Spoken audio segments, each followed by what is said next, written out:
The South Carolina Department of Revenue recent breach on October 12th gives us several learning opportunities. Most people have heard of the massive breach that hit over 6 million records. The actual reaction to the attack is a case in what not to do.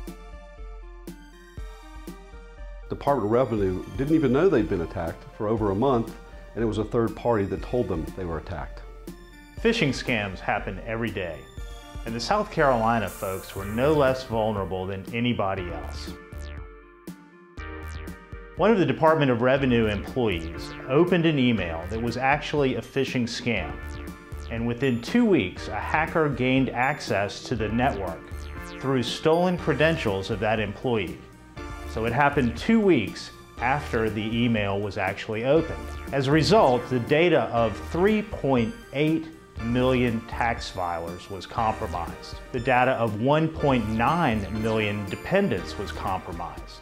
In all, the records of 700,000 businesses were affected. If hackers were to drain the bank accounts of just 1% of the citizens whose data was stolen, they could potentially make $360 million. As you can see, there's a lot of money to be made through hacking, which is exactly why it's not going to go anywhere anytime soon. There was a total lack of understanding in terms of what cyber attacks can do, and also what kind of prevention you could put in place to limit the vulnerabilities you have.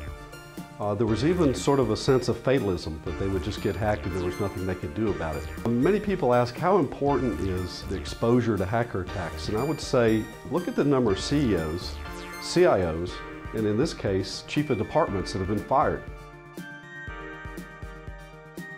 Employees really need to be educated about phishing scams and other scams that come across the internet, maybe on emails and maybe in other ways. A lack of dual authentication at the Department of Revenue allowed easy access to the Department of Revenue's secure database. A lack of care in monitoring was also a problem, as the department did not give enough time to checking up on who had access and how other people might have gained access. One of the biggest lessons learned from the South Carolina breach is the importance of encryption. There was no encryption in place for any of the data being stored, and because of that, the state of South Carolina is having to offer credit monitoring services to all individuals who are affected by this breach. The takeaway for businesses is that they really need to be knowledgeable about all the cyber hazards that affect their businesses.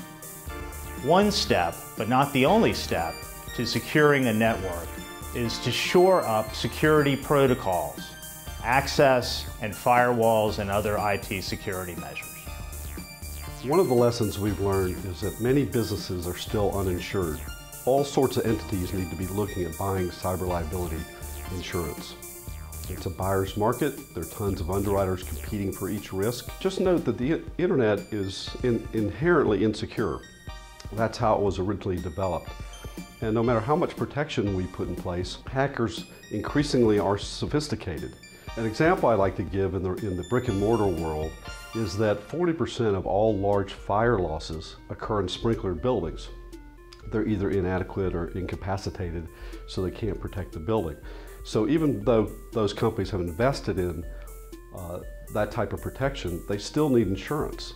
So in the cyber world, even though you should invest heavily in protection, you still need to take the final step and buy insurance.